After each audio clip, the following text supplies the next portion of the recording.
Well, while they're setting up my wonderful doodle board there, I had someone come up to me. It was so sweet, and they said, I hope this isn't a dumb question. I said, no question is dumb. And they said, would you, I have to write it down before I forget. They said, would you talk about your third point this morning? And I said, really? You want me to remember my third point this morning? Which third? You know, I had 24 points and 5. And they said, the one about, that John referred to in his prayer, about the beauty of the Lord purging our imagination. And so there's one. I wrote it down so I wouldn't forget. They said, what did you mean by that? And how would you apply that? And I said, I'd love to share that. And then, come on. I'm not supposed to talk to it, but it worked when I talked to it. Then someone said that they don't like to talk in front of people, so they wrote down their question. So I'm going to write this one down. But I was thinking we should be excitedly hoping to go beyond 2. And so we have a microphone right there and a microphone right there. And if you have a question, I would love to, as soon as I write this one down, I'll read it to you so that I remember it. I would love to hear at least 2 more. And these are Bible question and answers, nothing about sports because I'm sports challenged. But this one says, does each Christian have a specific angel assigned to him or her? And what is the responsibility of the angels? So let's see, angels, assignments, I guess, and do they have what is the responsibility? Okay. This is just for me to remember. That's my scribble. So, okay, do we have any more? Because I could go for hours on these, but I want to gauge it by, nobody's brave enough to ask a question? There we go. Oh, so you can just boom it out from all, let's see if I can hear it. Just wondering your opinion on King James versus King James versus New King James. Well, I'm glad you asked for my opinion because that is purely what it will be. But was the third one NIV? In the NIV. Well, that one is so easy that I'll just draw a box and say that we're talking about 2 completely different, it's like apples and oranges. This would be a Western manuscript or Byzantine or majority. That's the 3 ways that this majority manuscript family, the King James, New King James. In fact, the National Geographic just, don't forget your question, you 3. Wait a minute. That is more than 2, Pat. 1, 2, 3. Okay, just a second. I'll come right back to you, but I don't want to forget what I was saying. The National Geographic just ran a special on this very question. Any of you that get the National Geographic, that was the most remarkable thing I've ever seen. They did a 500th anniversary or the 400th anniversary of the King James, and they did this huge spreadsheet and showed exactly everything I'm telling you. This is the Eastern manuscript. It's also known as the critical text, and it's also known as the minority text. And this one was actually started in the times, the 19th century. They assembled this one from all of the archaeological digs that they started finding all these remnants of manuscripts. This one basically is, the family of it is what Luther used when he did his translation of the Bible. This is what Wycliffe used. This is what, all those early manuscripts. And it's also what became known as the received text or the Textus Receptus. Basically, doctrinally, the only difference between the 2 manuscripts, I'm not talking about the translations because there is a big difference between them, but between these manuscripts family is the Western text, the Byzantine, the majority. It's interesting, probably 90% of all sermons that quoted the Bible from the 2nd century through about the 6th century, 90% of all the sermons. Now see, pastors, you know how this morning I read 4 verses, but a lot of times we'll read a whole chapter. Pastors, as they preach, would quote inside their sermons text. And what's interesting is that 90% approximately of all the printed sermons of what is called the post-apostolic fathers, the pastors from after the time of the apostles, the 2nd century through the Byzantine church era in the 6th century, quoted from this one. And about 10% of them quoted from this one, which is maybe 15%.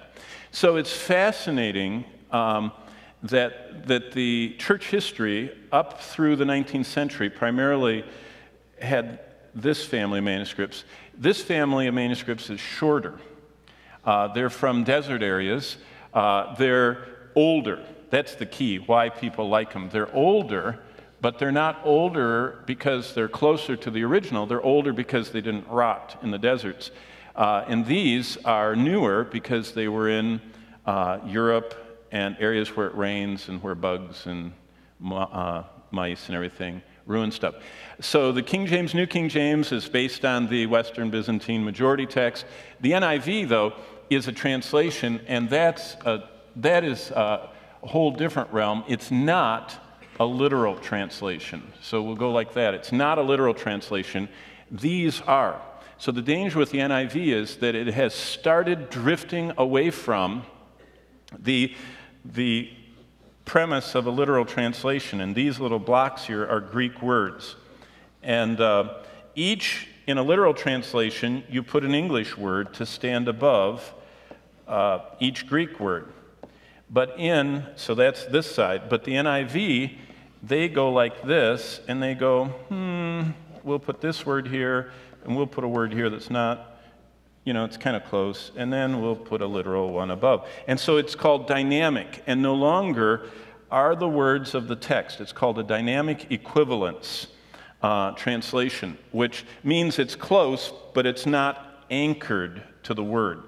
And so today's Living, the NIV, all the T and everything else NIVs are all this side of the non-literal. So I would always stay far away from a non-literal for constant doctrinal Bible study. There's nothing wrong with reading them. You can read the Living Bible.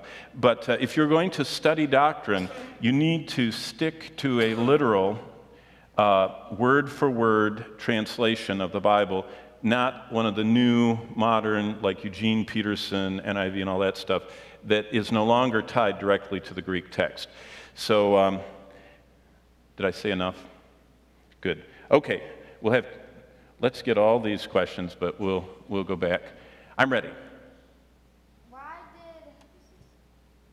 Why didn't God say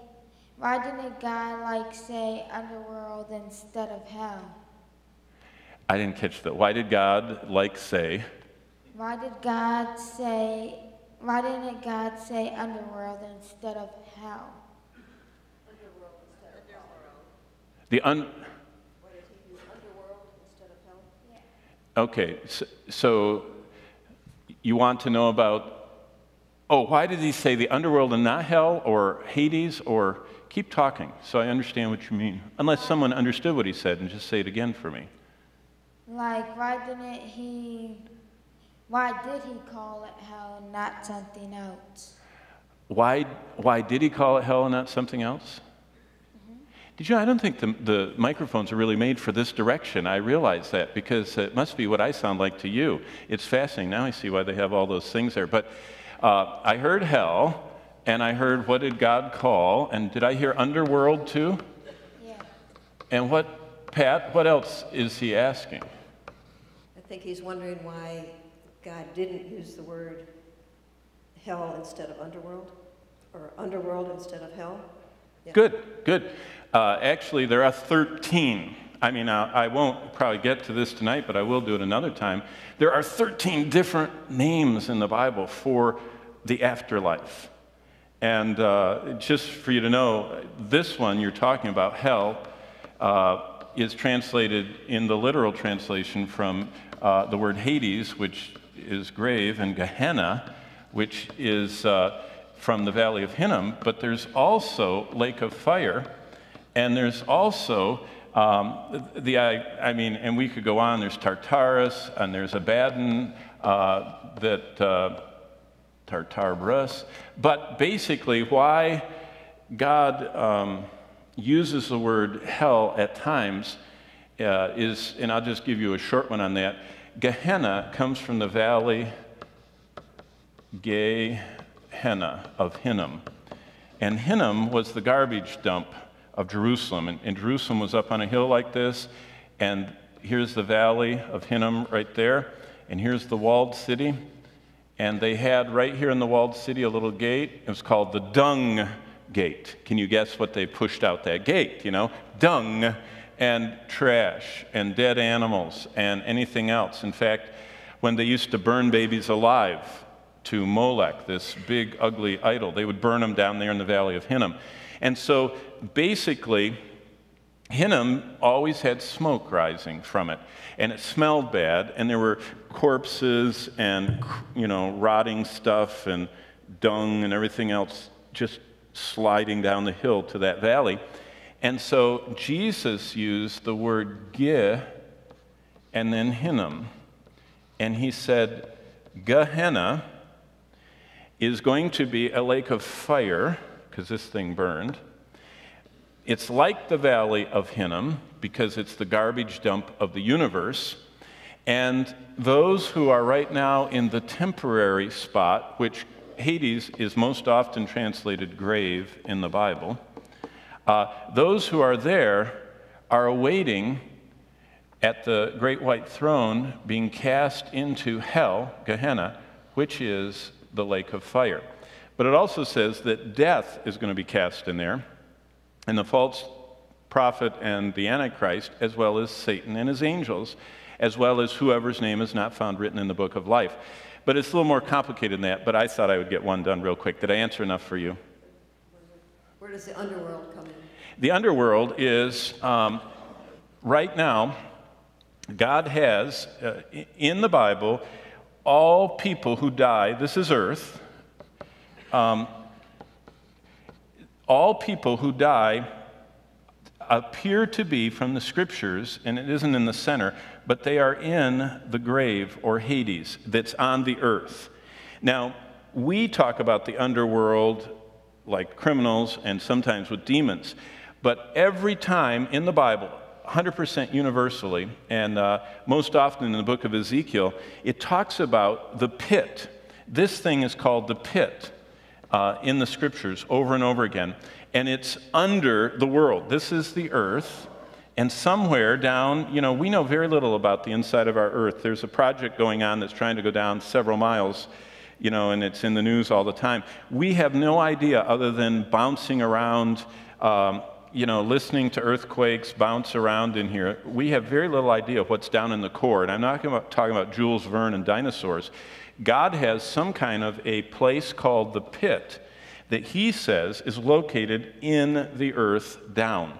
And every time the Lord pulls back the veil, the people there are conscious, they're alive, they see other people coming. It's not hell in the sense of this lake of fire, blackness of darkness place.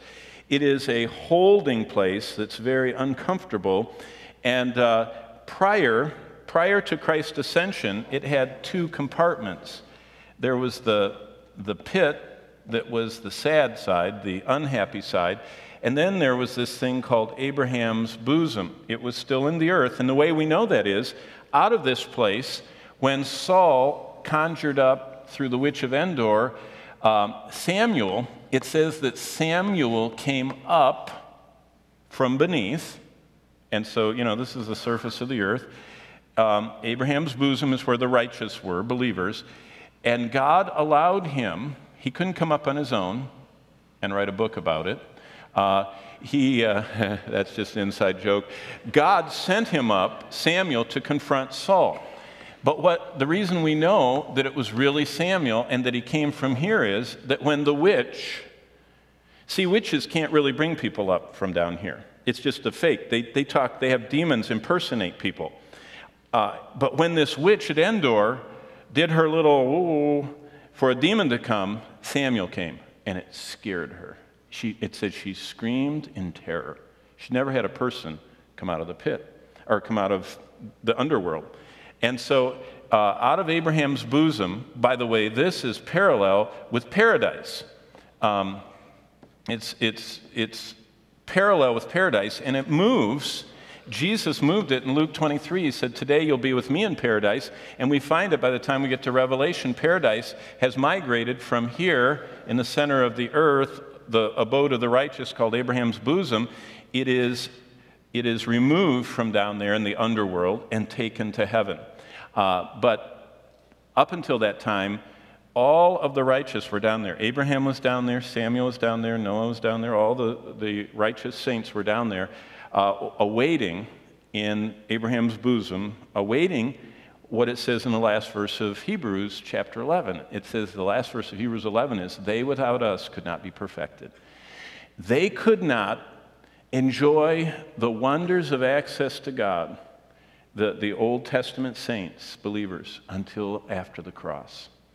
And it's fascinating. So I didn't want to answer that, but it was good. Thanks for asking. I only wanted to hear it. I didn't want to answer. Okay, Pat, real quick, and then we'll get back to the first one. Real quick, I have a friend who recently lost her husband in an accident, and she feels that God had nothing to do with it. God didn't cause it, didn't not cause it, just happened. And I think I've learned from you that actually God is in control, and it's a sign of confidence, the fact that he is in charge. And could you comment on that, and what verses would I use to say you have all the more confidence that God is still in charge, even if in a sad situation? Yes, and believer or not believer? Believer. Oh, my. I mean, yeah. Okay, what verse? Good. Thanks. Now, wait a minute. Is that my educator friend? You guys should say, hello, my name is. That's Pat Grubb. Hello, my name is Jason Goodane. That's what I thought, my educator friend. Go ahead, Jason. Okay, this question is about the canonization of the books of the Bible. One of the criteria is that the book in question was referenced by ancient church leaders. So in Jude 14 and 15, it quotes a prophecy from Enoch that can be found in the second chapter of the Book of Enoch.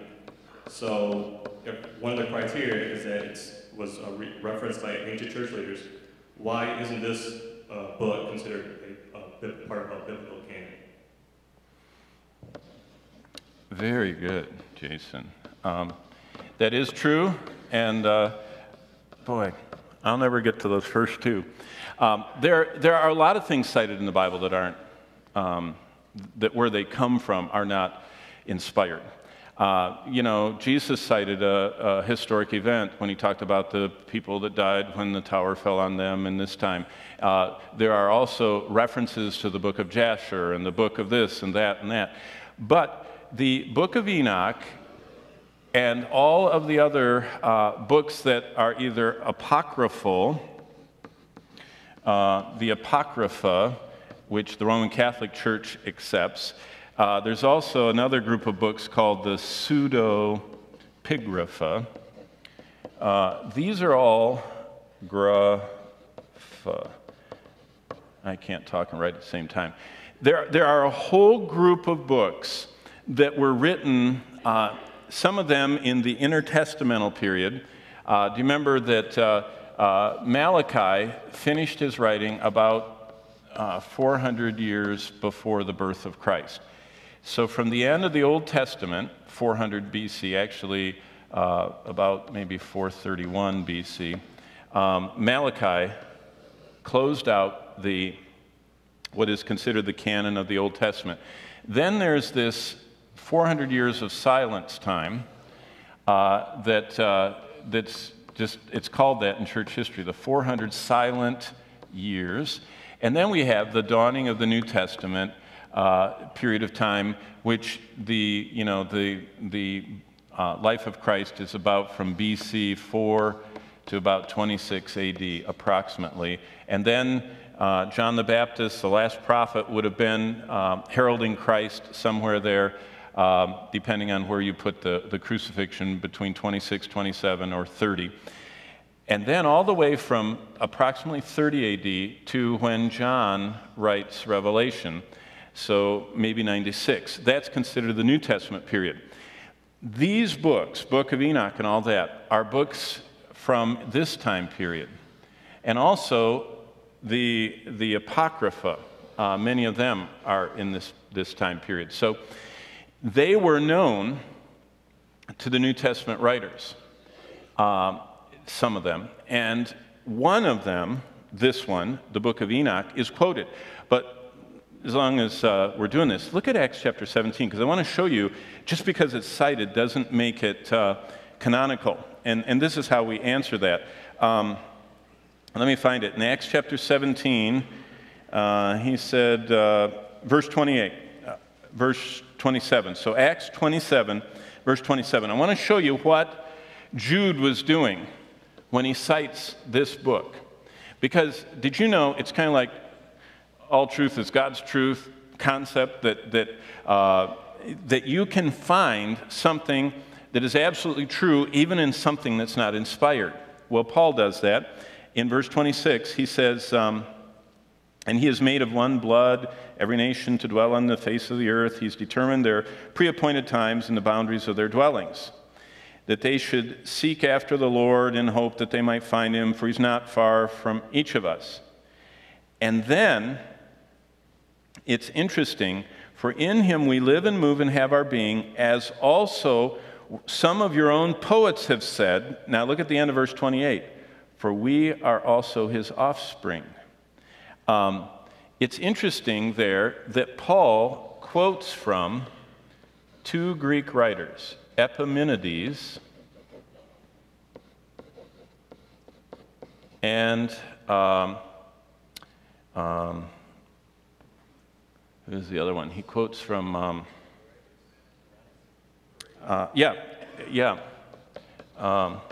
Aratus, yeah.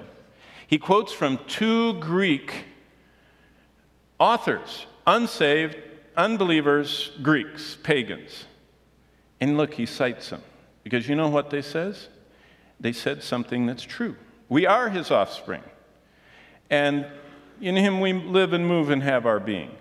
So Paul is not saying that the writings of these guys, Aratus and Epimenides, are inspired. Nor is Jude saying that the Book of Enoch is inspired. We know the Book of Enoch and all the other apocryphal books that are from this time period. And by the way, the new ones, like this recent Jesus had a wife little thing that was in the news, those are from a time period way in here to the New Testament world.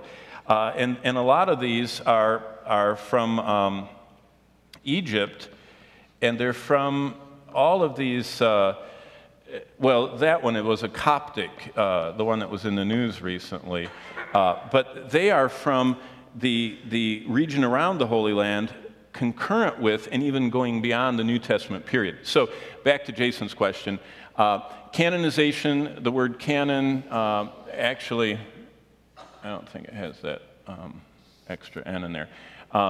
But canonization has to do with measuring up. One of them was that the apostles were a contemporary or a companion of the writer, as in Luke, and as in James, or as in Mark, who was with Peter. James was our Lord's brother, and Luke was a companion of Paul. But the canonization process was that the books as they were written were recognized by the church as they were written to have been from the Lord. It wasn't that there were a whole bunch that people were looking through and saying, well, I guess this one makes it and this one doesn't. In fact, what is interesting, the Council of Jamnia is the late first century when they started talking about this after the time of the apostles, all the way through when the church in the 4th century actually said this is the canon, it isn't like they decided then. It was that from the time of Christ and the apostles, right after the Apostle John said this is the end in AD 96, and this is the last book, Revelation, and Paul calls all the Old Testament scriptures Scripture, and Peter calls Paul's writing Scripture, and then John said this is the end of Scripture. Those 27 books were recognized by the church, and finally they had a council that said that they were canonized in about 431 or so, but in Jamnia before that. But the church had believed that they were apostolic from when they were written. But when we talk about Jude citing the Book of Enoch, it's no different than Paul citing other sources. It is just them picking a piece of truth out of something that's not inspired and including it into their writing, as Jude 1 and as Paul did in Acts 17. But you guys, you snuck those in. That I was going to try and do these in order. What do we say when someone's husband dies? We say, or anybody dies, we say Psalm 139 is the first one. It says in Psalm 139 that every day of our life was written down in the Lord's book before we ever lived one. We say Hebrews 9, which says 26 and 27, it is appointed unto man once to die. Nobody dies prematurely from God's perspective. No one dies accidentally. There are no such things as accidents with God, only his appointments, because he is truly in charge, and certainly he is in charge of the length of our days. We are not. And death is actually his appointment that he has set for us. And for specifically a believer, it says it's appointed unto man once to die, after that the judgment. That is for the unbelievers. But for us, it is when Psalm 23, verses 4 through 6 take place, where David said, yea, though I walk through the valley of the shadow of death, thou, that's my good shepherd, art with me. You know what's interesting? Jesus actually comes at the moment of our appointment and walks us through the valley of the shadow of death. I used to love the founder of Tulsa Bible Church, used to attend Tulsa Bible Church. He had founded it many years before, and he was very elderly. He used to be so old he would lean against a pillar in the service because he couldn't sit up straight. He was so old he couldn't sit up, but he wanted to be at the services, so they found a spot where he could lean against one of the metal poles in the church, and he would sit there through the whole service, couldn't hardly lift his head, but he was holding out for the rapture. And I remember visiting him in the ICU as he was dying, and he had all of his oxygen on and everything, and he pulled it aside and he said, tell me why I'm going to miss the rapture. I said, me? I'm going to tell you why you're going to miss the rapture? I can't believe you'd even ask me that. And I said, Willard, his name was Willard Heck, I said, there are two raptures. I said, there's the group rapture, which is what Paul talked about in 1 Thessalonians 4. For the Lord himself shall descend from heaven with a shout and the voice of the archangel and the trump of God, and the dead in Christ shall rise first. And then we which are alive and remain shall be harpazoed up together with them. But then I said, there is the private rapture. I said, in the private rapture is when the Lord himself comes to walk you, just you, Willard, through the valley of the shadow of death, and to take you, Psalm 23:6, home to dwell forever in the house of the Lord. I said, which would you rather be a part of? A group or just Jesus with you? He put his oxygen mask back on. He said, the group. And I said, then I'm going to tell you, you've got the private one coming. And I said, the Lord is coming. And you know what I enjoyed doing his funeral? It was just utterly packed. He touched so many people's lives. Started a Christian camp, started a lot of ministries. It was interesting. Many unsaved people came, and I said, did you know what? We know exactly where Jesus Christ was last Thursday. at 9 a.m. He was in the hospice care of the Heck home basement, where Willard breathed his last breath, and Jesus came straight to him. And as he closed his eyes and took his last breath on earth, the Lord walked him safely through the valley, because he had written down every day of Willard's life in his book. And he had set an appointment with him. So, and then another thing, Pat, I would say is Romans 8:28, that God causes all things to work together for good. There are no accidents, and the death of anyone, whether it's an infant or an elderly person or a young person or a military person or anybody, for the unbeliever, it was an appointment and they're headed for judgment. For a believer, it was written down all their days, and they also had an appointment, and Jesus came for them, and he took them home. And for those of us who are alive and remain, we have a group exit. So that's what I would say to her, and that's what I say often to people. Let's see. Now, angels. That was the one that was written. Do we have angels assigned to us, and what are their responsibilities?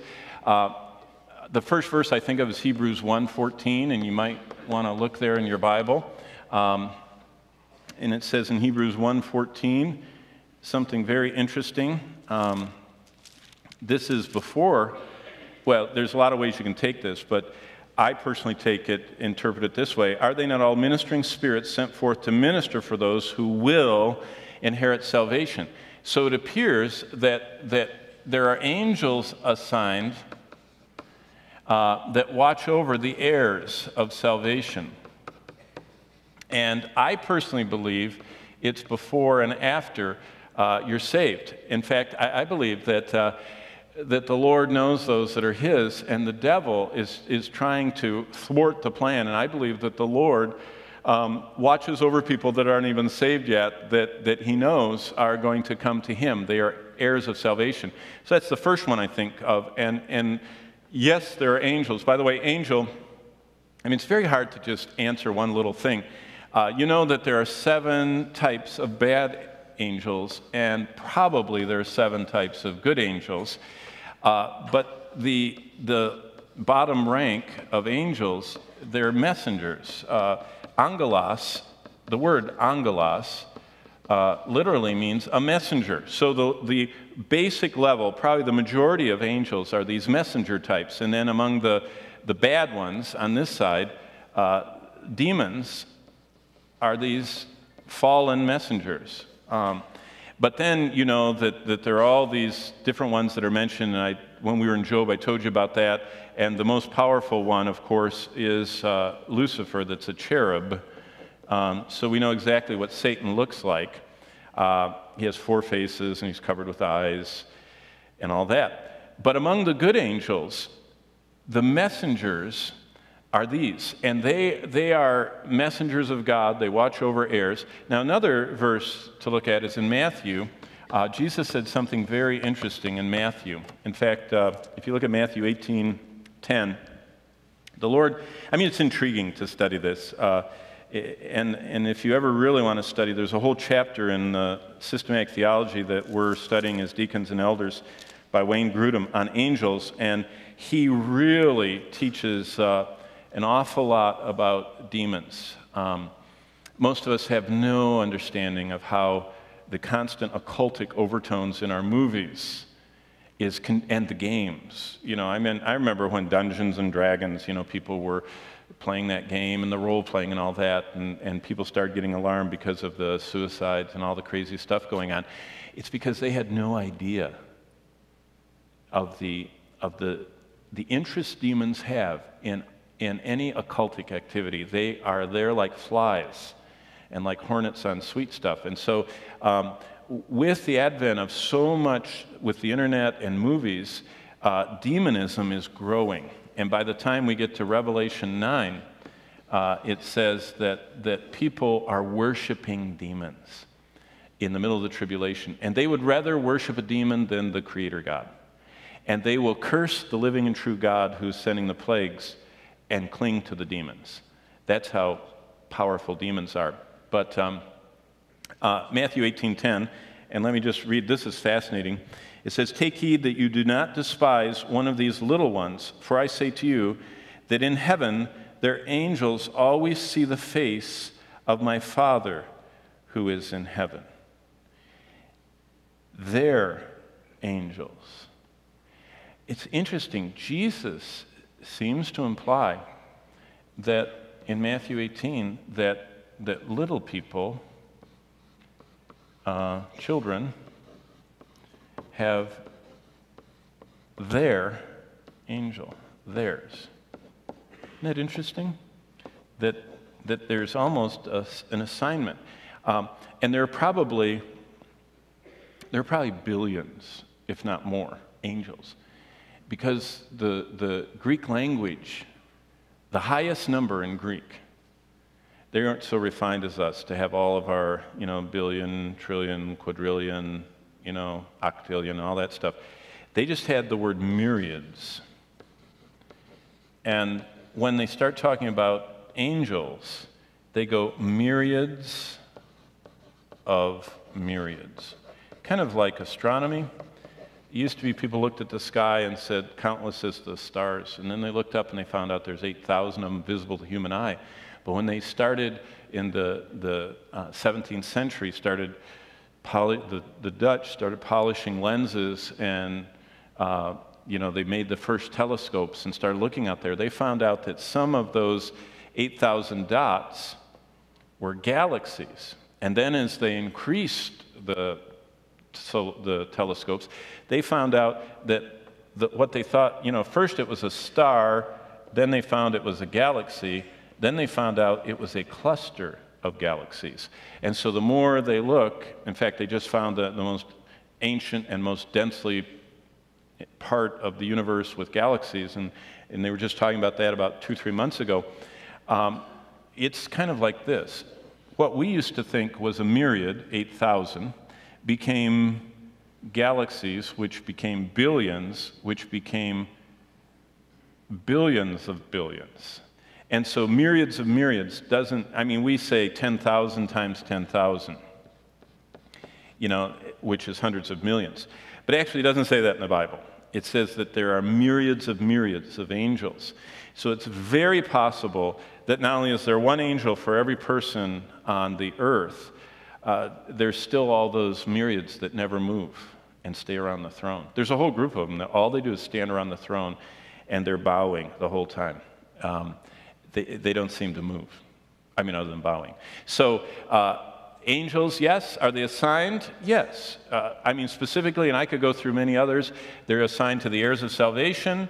They're assigned to the little people. There's the angels that ministered to Christ. He didn't just have one. It says angels came and ministered to him.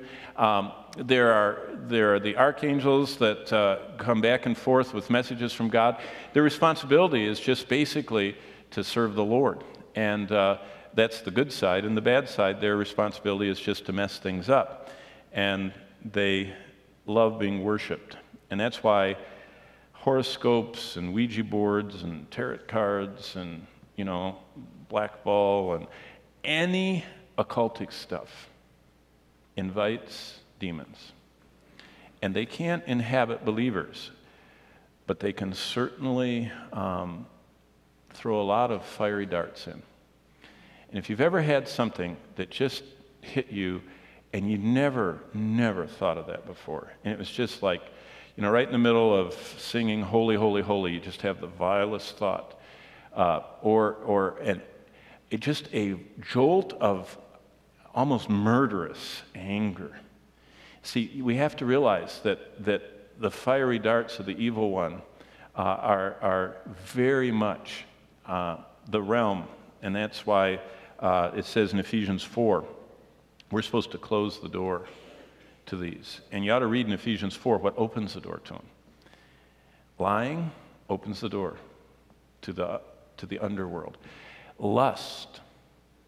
You know how many young people are being buffeted by demons because they're watching these movies that are, they're just PG-13. They only have a little bit of immorality in them. Demons are like flies for immorality.